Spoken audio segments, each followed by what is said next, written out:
that there's a lot of optimism that he'll be able to play because he always does. Yeah, you've heard a little, I'm sure they've heard, and certainly we've heard the conversation about does winning Game 2 sort of buy them the opportunity? And obviously, that's a sacrifice Game 3, or they would never view it that way. But does it change the mindset a little bit as to how they consider bringing Klay Thompson back? I don't think it does. I think that ultimately might be more of a question for Kevin Durant's injury, the severity of it and the length he's been out. If they were down 0-2 going home, there would be more pressure to play Kevin Durant. But Klay Thompson, he just plays playoff games. He has played his entire career in them. And, you know, I remember he was walking out of the arena after Game 2 and already was telling people he was starting to feel a little bit better. All right, well, stand by, because I am going to come back to you on the KD question in just a minute. But let me take it to the table here for the first time this morning, and I will start with you, RJ. As far as the idea that they bought themselves a little bit of breathing room by stealing that Game 2, and in some ways it did feel like they stole it coming from behind as they did, how would you approach this right now as far as Klay with the hamstring? Well, I think it's up to Klay. You don't want to give away any opportunities to win. Yes, you did buy yourself more time. As this series progressed, there's a better chance of the Warriors becoming whole. So, again, I would say this was a missed opportunity by Toronto, right? No Klay Thompson is very similar to no KD in that Game 6 against Houston. So I just feel like they need to be very, very careful with Klay. But Klay is one of the tougher guys in the NBA, and if he can play, he will. Jay, Will, you and I were here yesterday talking about this a little bit. Klay took 17 shots before he left that game with 8 minutes left on Sunday. If he is not able to be Klay Thompson in Game 3 on Wednesday night, where do they pick that up? I sit him. Like, if I'm Steve Kerr, I understand that Klay wants to play. Klay probably will always want to play. That's who Klay Thompson is. But my thing is, if you've had 2 days of rest, pretty much a day and a half after the travel back to the Bay Area, a lot of Klay's game is centered around starting and stopping. It's floating on the baseline, coming off pins. Like, all that stuff can re-aggravate the hamstring. I'd rather have Klay have 4 days of rest than have him come back for Game 4 instead of just try to play him in Game 3. Granted, something happens in Game 3, then he will not play Game 4 or 5. But let's look at it like this. If they lose without Klay, if they lose Game 3, you put yourself in a must-win situation there in Game 4. So you're bringing back Klay. We've already talked about, you know, the possibility of KD coming back. There becomes a lot more hypotheticals and scenarios that don't look good for the Warriors if they lose game. Because basketball guys could just say, "Hey, Toronto, Game 4 was just their day." I understand, but what happens, RJ, if he plays and he tweaks it again? Then he's out Game 4 or 5. But that's also the way. That's part of the game. Like, if he can play and he says he can go, you have to trust Klay in that moment. I can't believe I'm saying this. I'm actually on your side on this. Not that no one is ever on his side. Not that I'm not delighted to say you're wrong on that, RJ. Yeah. I guess what I'm saying you're wrong a lot, by the way. Depending on the medical piece of this, if giving him a little extra rest would matter, I'll take my chances in any game if I have a healthy Klay and KD, and whatever I have to do to get to that, even if it means sacrificing a battle along the way to win the war, I think I'm willing to do it. And I agree, but it's the one thing that we do not know is Klay. Klay, if he says he can go, it's like, look, I tweaked it, it felt tight, 2 days of rest, I'm fine, let me go. This is a man that has never missed a playoff game in their 5 It doesn't make it right, though. I'm just saying, I understand that. I understand that. It doesn't make it right. You're always going to say you can go. Like, you're a warrior. Like, you're always going to say you can go. My job as a coach, if you're Steve Kerr, is you have to really factor in what's the long-term cost of us doing this right now. All right, we're not going to reach any consensus over here. Laura, see if you have any better luck over there. I'm going to try over here with Caron Butler and Damon Jones. I don't know how my luck's going to go. And it is interesting because there are two sides of this, Caron. When you look at the risk that could be taken on both sides, whether you play Klay Thompson or not Game 3. I get it. He's going to want to play. He's going to say he's healthy. But another part of this is that he took this long flight. He's going to have been on a plane for a long time. That can affect a hamstring. What would you do if you're Steve Kerr in this situation? I'm going to have to play the long game, and I'm going to have a conversation with not Klay, but Kevin Durant. I'm going to have to find out if Kevin Durant is going to be available for Game 4, and that will make me have like an easier decision on how to deal with Klay Thompson going forward, because I don't want him to be in a situation in which he's forcing it and you're out there in a quarter or two and then all of a sudden I lose you for the rest of the series, and now I'm not playing with house money no longer. So that's a delicate situation. Well, what I'm going to do is I'm going to put on the coach's hat because I am a coach, okay? And Greeny, Jay, Will, RJ are speaking from players' perspective. I'm speaking strictly from a coach. I'm not giving away any NBA Finals games. I'm trying to get to 4 wins as fast as I can. And if Klay Thompson can play, I'm going to put him in the lineup.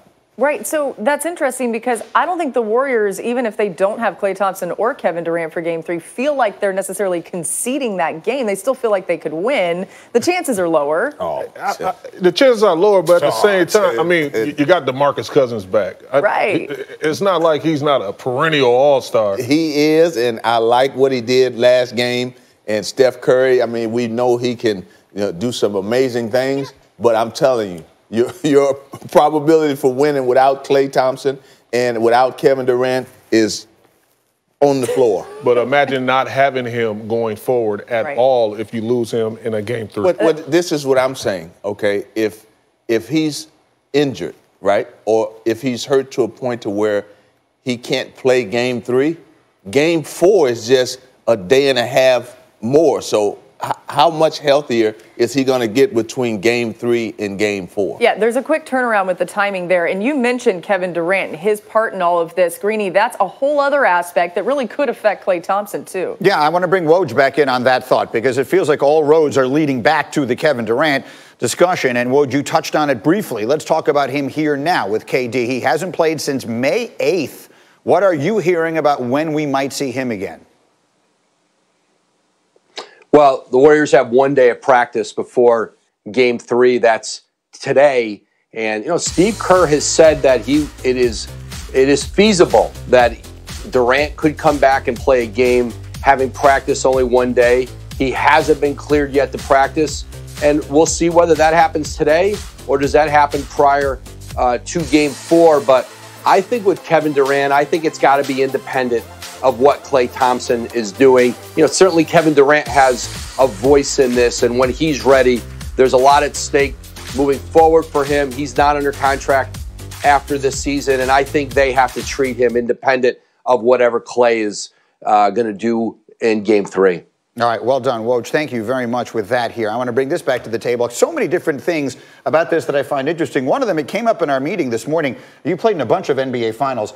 How much do teams practice during the NBA Finals? They do not practice at all. Right. There's zero practice. So I understand what Steve Kerr is saying. Well, I wanted that on the table. Yeah. But what is that? No, then I don't understand what Steve Kerr is saying. If he's saying he can't play until he has practiced, and you told me this morning, during the NBA Finals, teams don't have a practice. They go out, they put a bunch of shots up, they walk through a bunch of whatever their adjustments are, but they aren't actually conducting a practice. So I'm not even sure exactly what they're waiting to see Kevin Durant do. Well, they're waiting for Kevin Durant to give them the okay, right? Because at the end of the day, this is about Kevin Durant, and they respect his decision. He's doing a lot of stuff with the training staff, but he's also doing things on his own. He wants to make sure that he is 100% right. But more importantly, this is his decision. When he says he's ready, the Warrior team, they're not going to be like, well, we want to see you practice one time. They're not doing 5-on-5 practice. I was with Kevin on day 1 before they played Toronto. He said that he's been in his bag a little bit as far as how he can move, but he hasn't been full go yet. Yeah. So, look, it comes from the horse's mouth to me. He says that nothing is definite, and nothing has been decided. So my thing is that there's a lot of speculation out here about whether it's Game 3 or Game 4, 1 day of practice, all this stuff. But it is going to come down to when KD feels like he's ready to go full throttle, then he will come back and play. Full throttle becomes a really complicated issue here because at some point you run out of games. Yes. So unless he has a significant risk of injuring himself. Look, I'm not a doctor, but this is not like a knee that might go. It's a strained calf. So if he re-aggravates it or whatever, and it costs him the rest of the series, I would assume he'll be fine next year. I don't think this is a decision that impacts his free agency and all the hundreds of millions of dollars sitting on the other side. So at some point, these are the NBA Finals. If he's going to get back on the floor, he's got to get back out there and play.